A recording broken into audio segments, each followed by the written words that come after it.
Varalakshmi. Mohan sir Hyderabad లో ఉన్నారు. అలాగే దూరం నుంచి కనెక్ట్ అవ్వడం కష్టమా? లేదు, నా దగ్గర ఉన్నారు ఆయన. మరి బిజీగా ఉన్నారేమో తెలియదు. సరే, anyway will start. Hmm. Good morning all of you. Today doctor Bhanusri is the resident IDCCM Apollo Hospital Secunderabad. She is going to start she is going to present on Clostridium difficile diarrhea. It's actually yesterday type as difficult diarrhea. Anyway, it is Clostridium difficile diarrhea, which is difficult diarrhea to treat. That is the title. Dr. Satish is going to be the moderator of this presentation. I request Banasri to start the presentation. Good morning, sir. Good morning, sir. Yeah, carry on. I'm going to speak about the Clostridium difficile diarrhea in ICUs. Diarrhea is one of the most common abnormal manifestations of GI dysfunction in the intensive care unit. The reported incidence is between 2% and 63%. Diarrhea is best defined as bowel movements that, owing to increased frequency, abnormal consistency, or increased volume, which causes discomfort to the patient and also the caregiver. So Clostridium difficile is a gram-positive spore-forming anaerobic toxin-producing bacillus, which is widely distributed in the intestinal tract of the humans. Spores of C. difficile are transmitted by fecal-oral route, and the pathogen is widely present in the environment. C. difficile is one of the most common healthcare-associated infections and a significant cause of morbidity and mortality, especially among older adult hospitalized patients. The incidence of CDI in ICUs is 10.7 to 53.9 cases per 10,000 patient days. European Center for Disease Prevention Control has reported that 48% of hospital gastrointestinal and 7.7% of all healthcare-associated infections were due to Clostridium difficile infections, concluding that CD is the 8th most frequent pathogen causing nosocomial infections. So during the first days of hospitalization, the incidence of C. difficile colonization ranges from 2.1 to 20% and increases with longer hospital stay from 20 to 45.4%. And mortality rate directly due to CDI is estimated at 5%, whereas mortality associated with CDI complications reaches 15 to 25% and up to 34% in intensive care units. So mortality doubles in ICU patients with CDI as compared with ICU patients without CDI. Clostridium difficile was first identified as the major infectious cause of antibiotic-associated diarrhea in 1978. So since the emergence of the epidemic BINAP 1027 strain of C. difficile in 2000, C. difficile infections have increased in prevalence and has become less responsive to the treatment. The C. difficile BINAP 1027 strain is hypervirulent and it is resistant to fluoroquinolones, exhibits intensive spore production, and is responsible for the most severe CDI cases. So what are the risk factors for Clostridium difficile infection? There are exogenous risk factors and also host-related risk factors. Exogenous risk factors include pharmacological agents like antibiotics like clindamycin, cephalosporins, amoxicillin clavulanic acid, carbapenems, fluoroquinolones, trimethoprim sulfonamides, PPIs, and H2 receptor antagonists, and other drugs like NSAIDs, and any procedures like recent abdominal surgeries, invasive procedures, invasive mechanical ventilation, or because of the emergence of emergence of a hypervirulent strain. And their host-related factors include patient morbidities and immunosuppression, neutropenia, diabetes, inflammatory bowel disease, chronic kidney disease, any solid cancers, hypoalbuminemia, and age more than 65. So coming to the pathogenesis, spore transmission is by fecal-oral route, and the ingested spores survive the acidic medium of the stomach. And when these spores, when exposed to the bile acids, they germinate into vegetative bacteria in the small intestine. When the normal flora is disrupted, the microbes proliferate, attaches to the mucosa of the colon, and produces two toxins, toxin A and toxin B. And it also causes severe inflammation and necrosis of the mucosa due to irreversible glycosylation of the cell proteins. So this pathogen is not invasive, and virulence is mostly due to enzymes such as collagenase, hyaluronidase, chondroitin sulfatase, as well as toxins which damage the epithelial cell cytoskeleton, leading to disruption of tight junctions, fluid secretion, neutrophil adhesions, and also local inflammation. The result is a breakdown of gut barrier integrity and loss of the functionality. So in more severe cases, microulcerations covered with pseudomembranes, which are composed of destroyed intestinal cells, neutrophils, and fibrin, start to occur on the intestinal mucosal surface. C. difficile produces two important types of toxins like toxin A and B, which are both enterotoxic and cytotoxic. That is enterotoxin A and cytotoxin B. C. difficile transferase is a binary toxin, that is a third toxin produced by some C. difficile strains. Coming to the clinical features, the clinical features in non-severe disease, severe disease, and fulminant disease. The non-severe disease, the clinical features are watery diarrhea, that is more than or equal to 3 loose stools in 24 hours is the cardinal symptom of C. diff infection.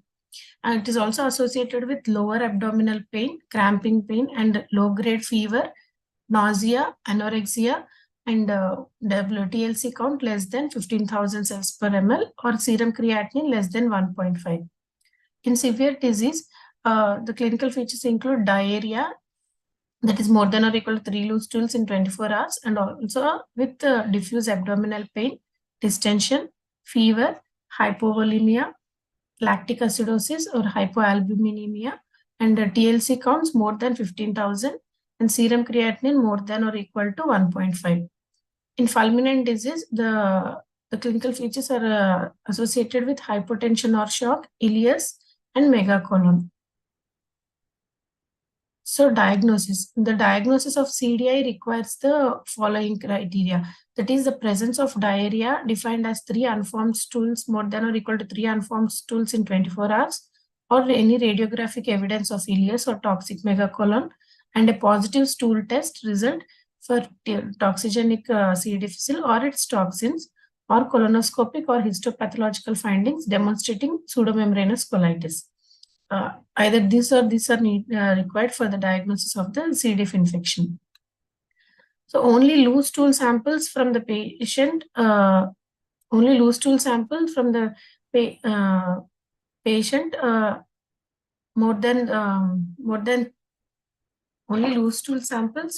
patient are taken.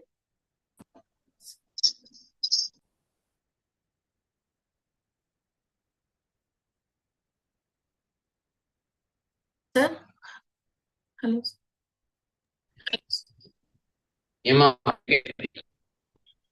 Sir. Only loose stool samples from patients with more than or equal to 3 loose stools in 24 hours should be tested. A number of laboratory stool tests are available that are nucleic acid amplification testing and enzyme immunoassay for C. difficile GDH, and enzyme immunoassay for C. difficile toxins A and B, cell culture cytotoxicity assay, and selective anaerobic culture. Coming to nucleic acid amplification tests, NATs, which include a polymerase chain reaction, detect one or more genes specific to toxigenic strains. It is highly sensitive, and their sensitivity is greater than enzyme immunoassay and comparable with cytotoxicity assay. NATs are specific for toxigenic strains but do not test for active toxin production and are capable of detecting asymptomatic carriers of C. difficile. Its high sensitivity and its inability to distinguish CDI from asymptomatic carriage and the overdiagnosis of CDI has emerged as a risk of NADS. And enzyme immunoassay for C. difficile GDH antigen. GDH antigen is an essential enzyme produced constitutively by all C. diff isolates. Its detection cannot distinguish between toxigenic and non-toxigenic strains. Therefore, testing for GDH antigen is useful as an initial screening step in a multi-step approach. And enzyme immunoassay for C. diff toxins A and B. Most C. diff strains produce both toxins A and B, although some strains produce only one toxin. Testing for both toxins by EIA gives a higher sensitivity than testing for just one toxin. Selective anaerobic culture. Culture on selective medium with toxin testing of isolated C. diff is a highly sensitive diagnostic method, although culture alone cannot distinguish toxin-producing strains from non-toxin producing strains. Use of a second test, that is EIA or cell culture cytotoxicity assay, is required to detect toxin production by cultured C. diff strains. Rectal swab for toxin assay or anaerobic culture can be useful diagnostic tool for patients with ileus and suspected CDI. Coming to cell culture cytotoxicity assay, this is the gold standard test for diagnosing of C. difficile. The cell culture cytotoxicity assay is sensitive and specific, but resource intensive and time consuming. The C. difficile toxin degrades at room temperature and may be undetectable within 2 hours after collection. Therefore, specimens for testing based on toxin detection should be kept at 4 degrees Celsius if delay in the laboratory test is anticipated.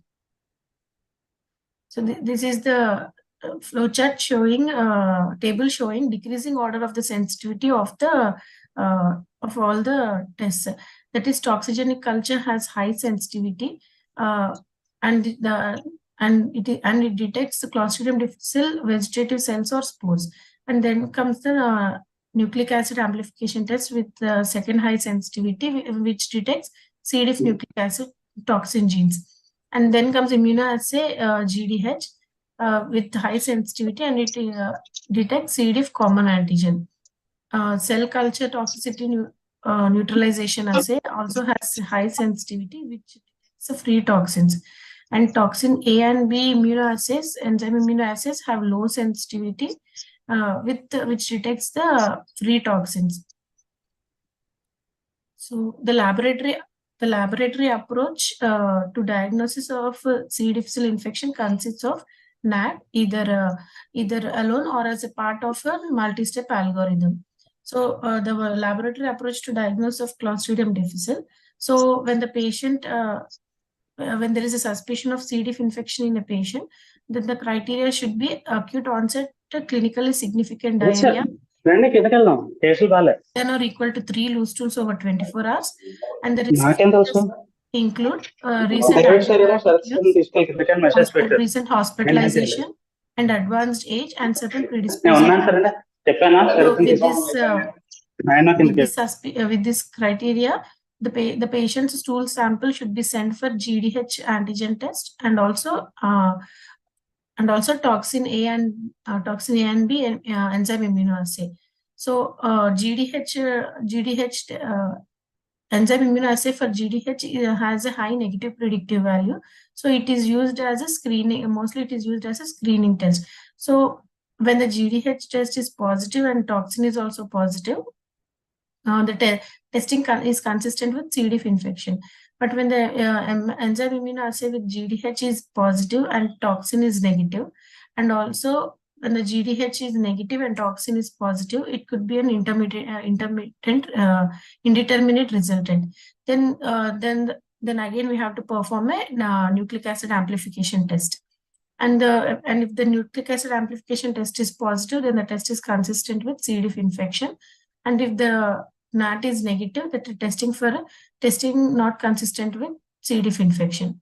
And if the GDH enzyme immunoassay is negative and toxin is also negative, then the testing is not consistent with C. diff infection. So some of the radiographic evidence of colonic dilatation of more than 7 centimeters in diameter in the clinical setting of severe CDI is a diagnostic of toxic megacolon. So small bowel dilatation, air fluid levels mimicking an intestinal obstruction or ischemia, and thumb printing sign because of the scalloping of the bowel wall due to submucosal edema can be seen in the imaging. So some of the radiographic findings. This is a plain film of the abdomen from a patient with toxic megacolon associated with C. diff infection. The large and small intestine are grossly dilated. Dilatation of small bowel, which has the thin transverse folds of the valvulae conventus, is best seen in the left lower quadrant.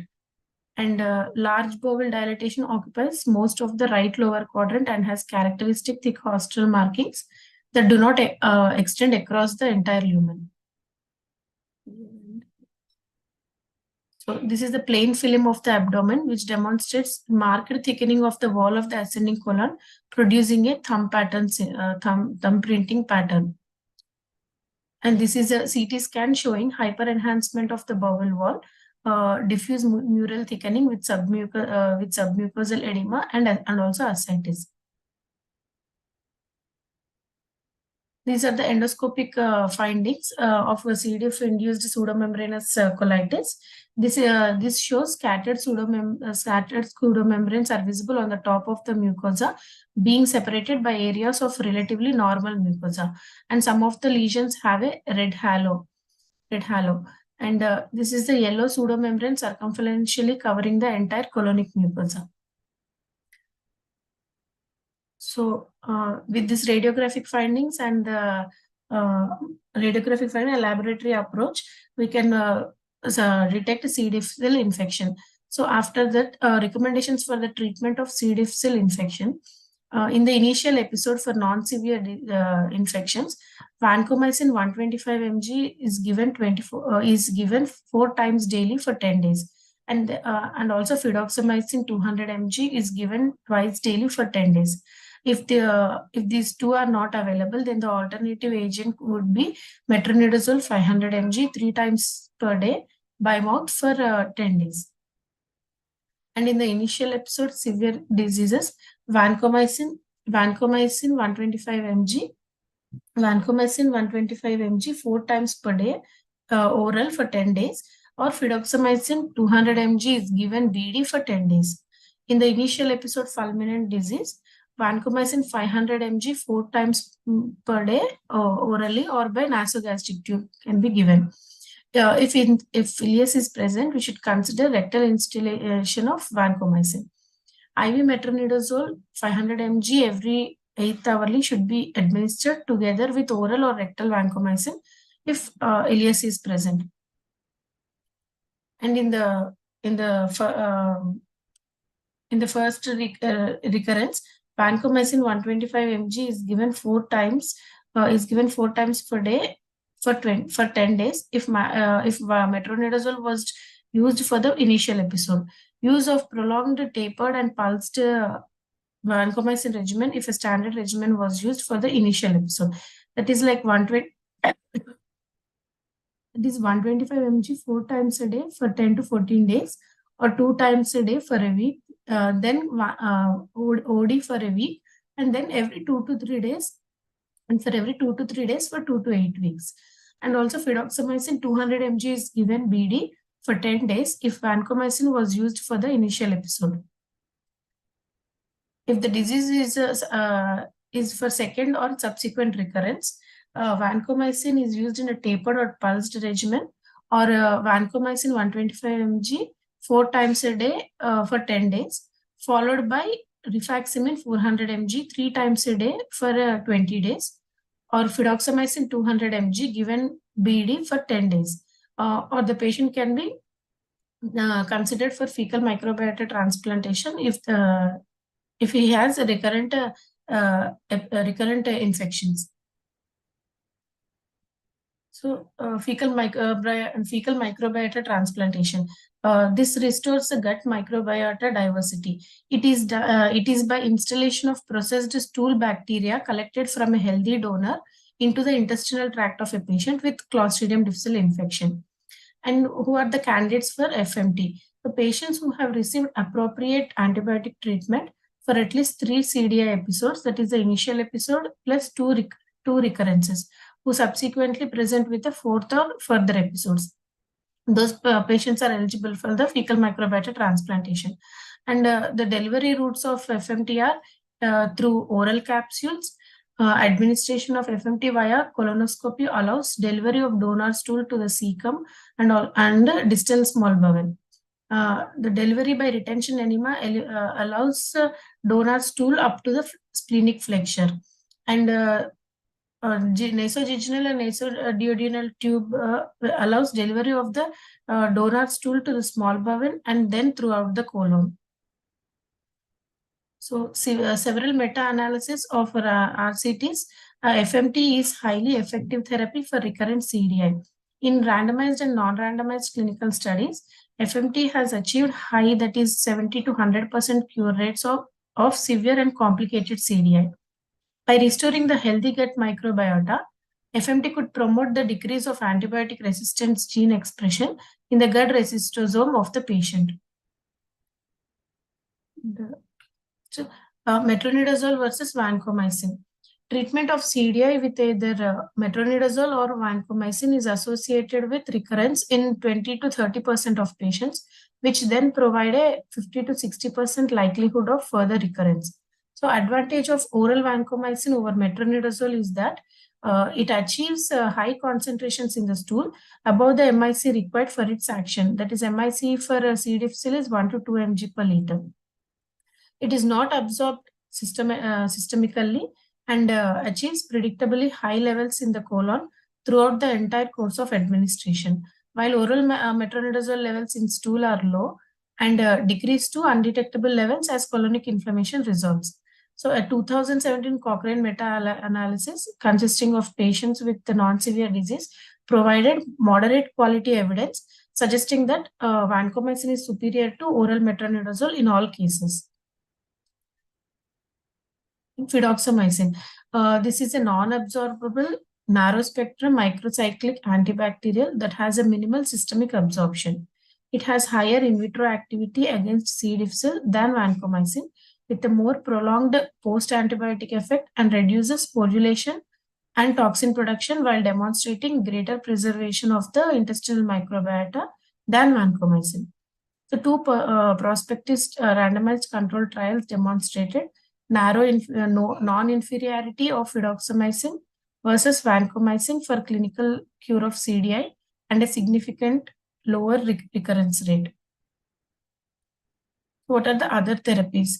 Probiotics. These are the live microorganisms that can restore normal gut microbiota. Probiotic-associated bacteremia and fungemia have been described primarily in immunocompromised or critically ill patients.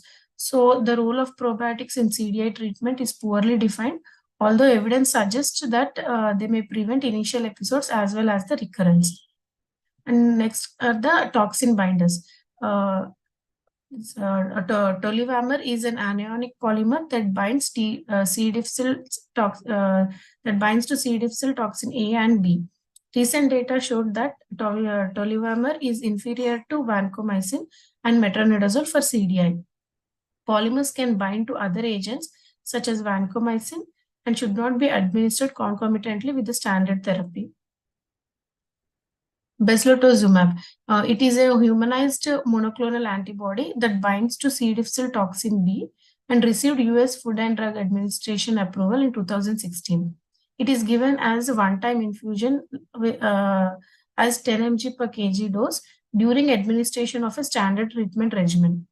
In 2 randomized trials, including more than 2,500 patients with CDI, administration of beslotozumab together with standard treatment was associated with a lower rate of recurrent CDI than standard treatment alone. So, addition of beslotozumab was associated with a reduction in CDI recurrence at 12 weeks and reduction in hospital readmission at 30 days, but there is no reduction in mortality was observed. So in the absence of risk factors for recurrence, bezlotasumab provided no additional benefit over antibiotic therapy alone. So early surgical intervention is early surgical intervention is warranted for patients who meet one or more of the following clinical indicators that have been associated with poor prognosis. And the indications for surgical intervention include hypotension with or without required use without use of vasopressors, and fever more than or equal to 38.5 degrees Celsius. If ileus or significant abdominal distension is present, or peritonitis or significant abdominal tenderness, altered mental status, and TLC more than or equal to 20,000, and serum lactate levels more than 2.2 millimoles per liter, or admission to ICU for CDI, or end organ failure, and the patient is requiring mechanical ventilation or has renal failure, etc., and failure to improve after 3 to 5 days of maximal medical therapy. So recent clinical guidelines for Infectious Diseases Society of America and Society for Healthcare Epidemiology of America have published guidelines on management of CDI in 2021. Those include for patients with an initial CDI episode, this suggests using fidazoxamycin rather than a standard course of vancomycin. This is a conditional recommendation, moderate certainty of evidence. And in patients with recurrent CDI episodes, suggest fidazoxamycin with standard or extended pulse regimen rather than a standard course of vancomycin. This is a conditional recommendation with low certainty of evidence.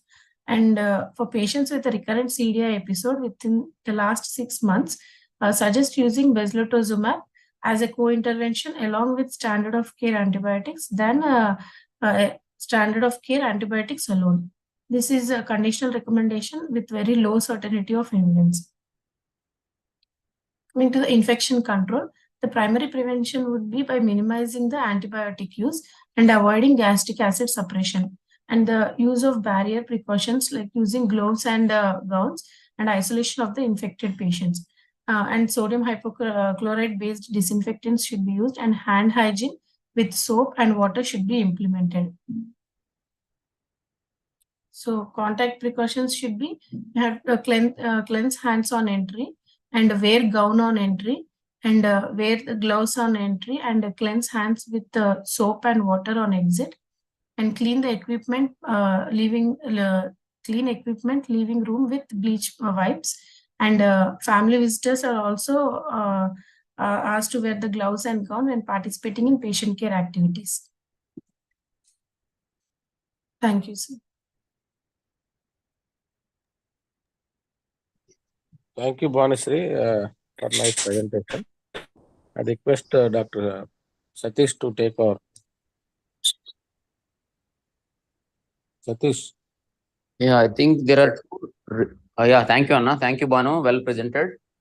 But it should Thank be you, sir. more of reading slides. More of reading slides, Amma. Maybe it's attempt is good, but you need to better refine further. Okay. Okay, sir.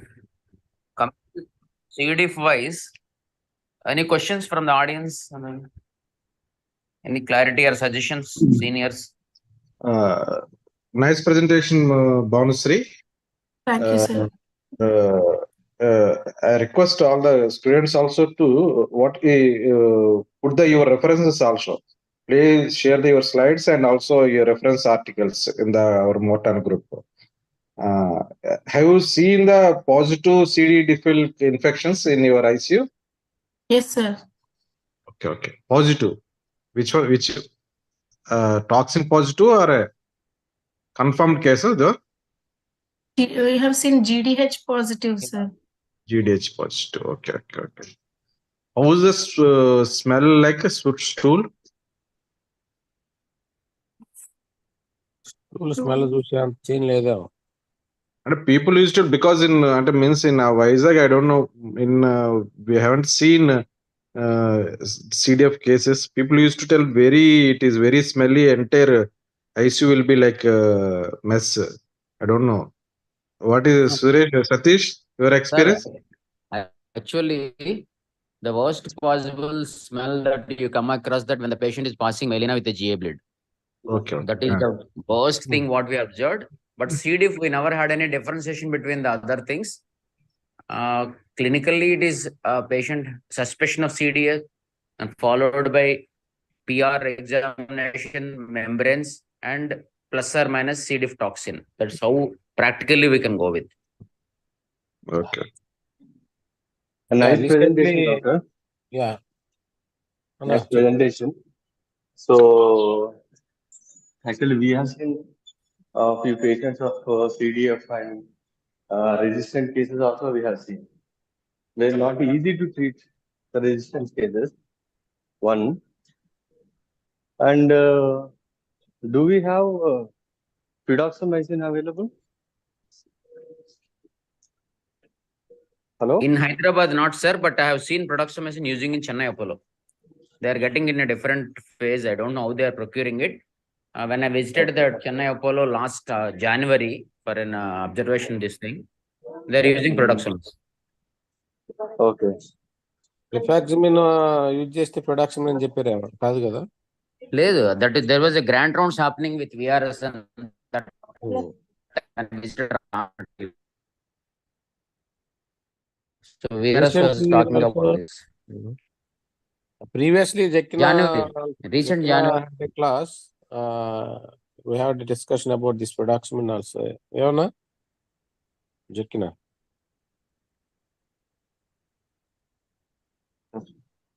Yes, sir. We recently had a discussion. I think it is available in India.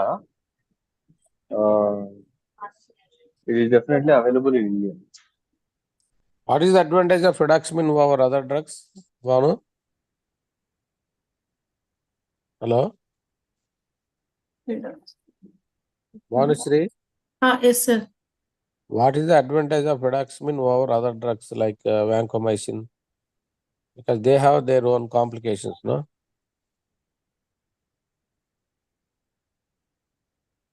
It's more studied. I think recent publications are supporting pyridoxamine over vancomycin. What is the advantage? Because the recurrence rate and penetration into the availability of the drug in the gut, metronidazole is the least available drug in the gut. Next comes vancomycin. Pyridoxamycin availability in the gut is more. Okay. And it is being stable and not being hydrolyzed or degraded by gut bacteria or gut enzymes. Okay.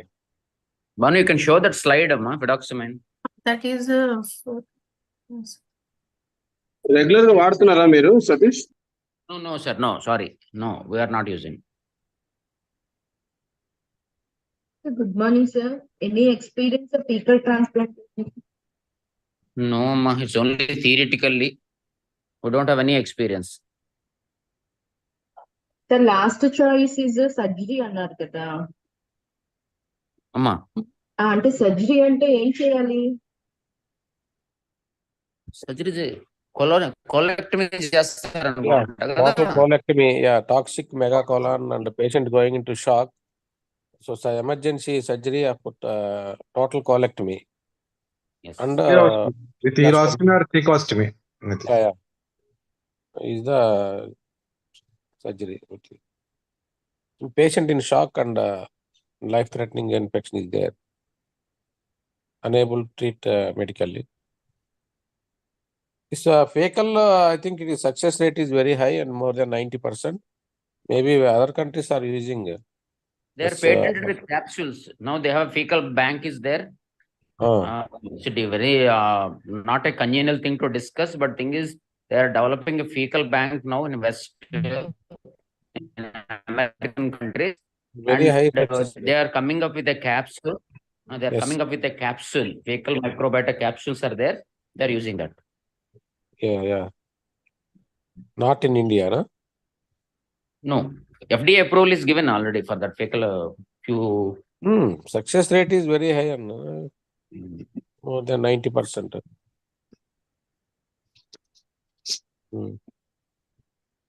Hello. Ma. Success rate height ఏంటి high దేనికి fecal transplantation. microbiota. Fecal transplantation, microbiota, success rate is more than 90% of difficult case also. Madam, Hello. madam. David, recently, like for last 1 month, I think I have a patient in rehab center.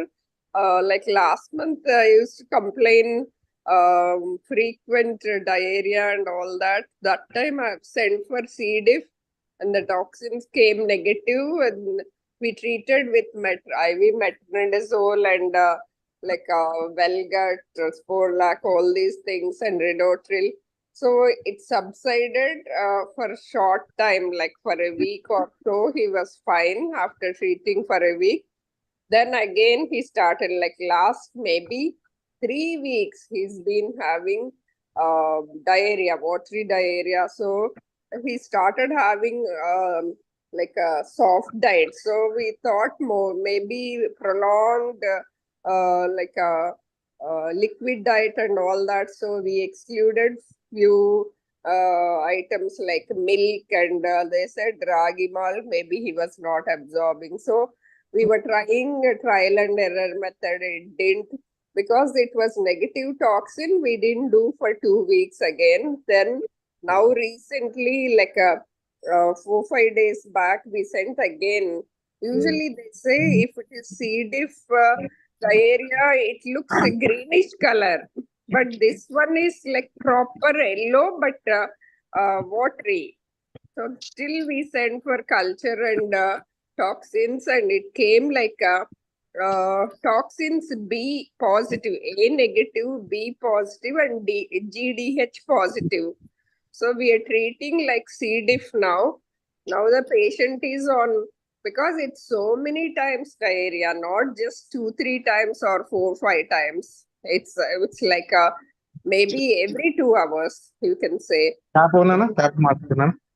So we started like a IV metronidazole and oral vancomycin, Velgut, all these things. And I think maybe just a number of motions reduced, but still he's having. So recently, very recently, 1-2 days back, we have done CECT also, which shows from sigmoid colon down till the rectum, I think mucosal thickening is there. Mucosal thickening and perimucosal stranding, all that. So I think which means like a severe form of C. diff probably. The patient was in hospital before coming to us. He was in hospital for maybe more than a month with stroke and all that, with trachea and infections. He was treated for quite some time with all kinds of antibiotics. So whatever it is, now the condition is like this. So as Bhanushri said, should we stop PPIs because the patient gets aspirin, all these things for strokes? He is on PPIs. PPA also contributing factor, is it? Should I stop because he is getting, sorry? Yes, madam. PPA also one of these contributing. And I think you can start ranitidine something. Yeah, I was wondering, looking at his state, I was wondering, oh my God, maybe he'll need, at some point I was thinking, do we get fecal transplant thing here, the capsules in India? Maybe I should discuss with them about that, because it's that bad. It's that bad. Everybody, I tried all kinds of things, and we actually got gastroenterologist to see him. He advised CECT anyway. So we did all that also. If it doesn't get controlled with all the measures, what we are doing, I was wondering, like, we didn't try this fidoxamine. And what's that immunoglobulin thing, injection, single dose? Maybe that also, probably we may have to try. So Actually, he's otherwise fine. Tracheostomy out and he's talking. He's all okay, but this is very distressing thing. So it feels really bad. Their main worry is why his diarrhea is not under control. Everything is else is okay. He's unable to do physio and all because of this distressing problem. Electrolytes, So, okay. Electrolytes, okay. Every week I'm doing electrolytes because of this problem. Nutritional status, everything. Yeah. He's getting the feeds. He's taking soft diet also. But the problem is because of so much of diarrhea, they get little dehydrated. In between, I had to give fluids also and regular checks of vitals and Madam, everything. anyway, Pedoxamine is not available. Why don't you try this? What is that? MAPS. It is mentioned, no? Single dose. Bezlotuzumab. Huh? Bezlotuzumab, sir. Single dose, huh? Yes, Is it sir. available? Is it available, ma? Maybe. Not sure. Maybe because it is all maps available in India. I think I we have can to try find that. out about these two drugs because I've tried everything. Even the gastroenterologist said, "Oh my God, he's getting Chennai literally phone chain, madam. everything Chennai phone available." chesi.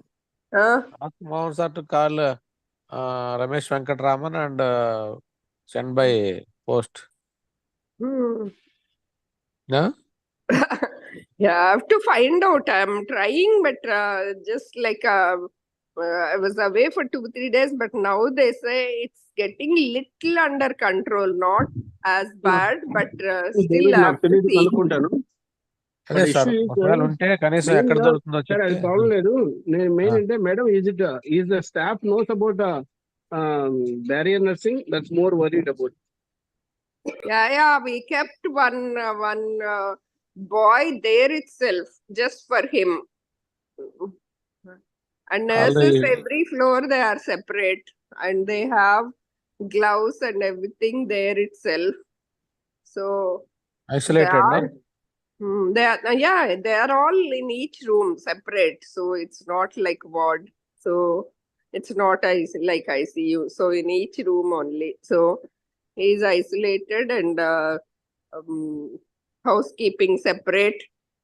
All that we have to take so many precautions, but it's distressing to the family and it's like you feel helpless. It's that bad. At some point, I thought they should take him back to hospital, but I know we all try the same things for this condition.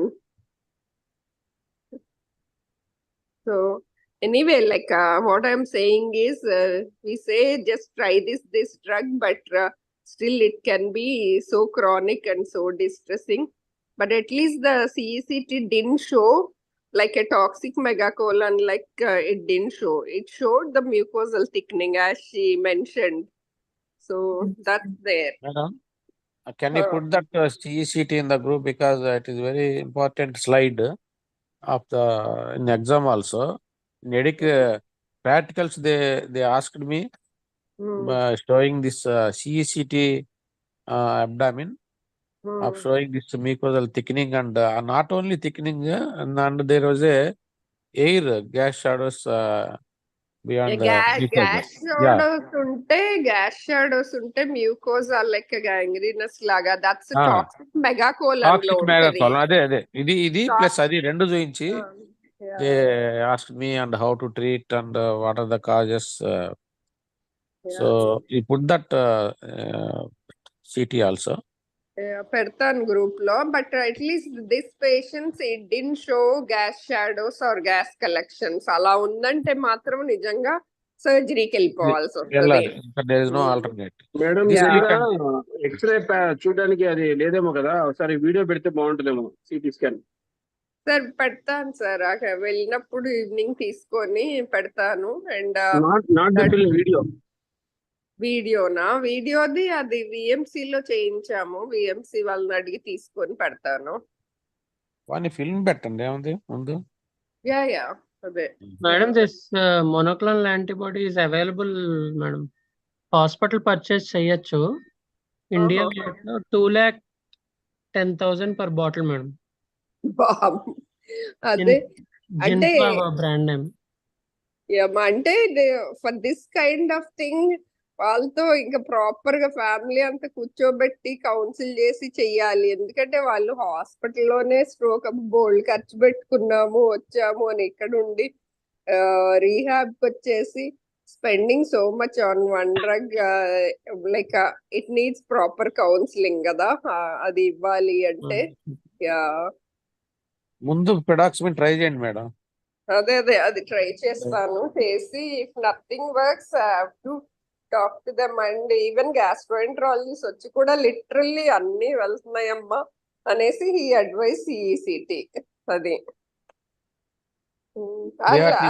Send all these and చూస్తాను. First time toxin negative వచ్చింది. Even motion colour కూడా it didn't look like C diff, greenish ఉంటది అంటారు కదా, అలా లేదు.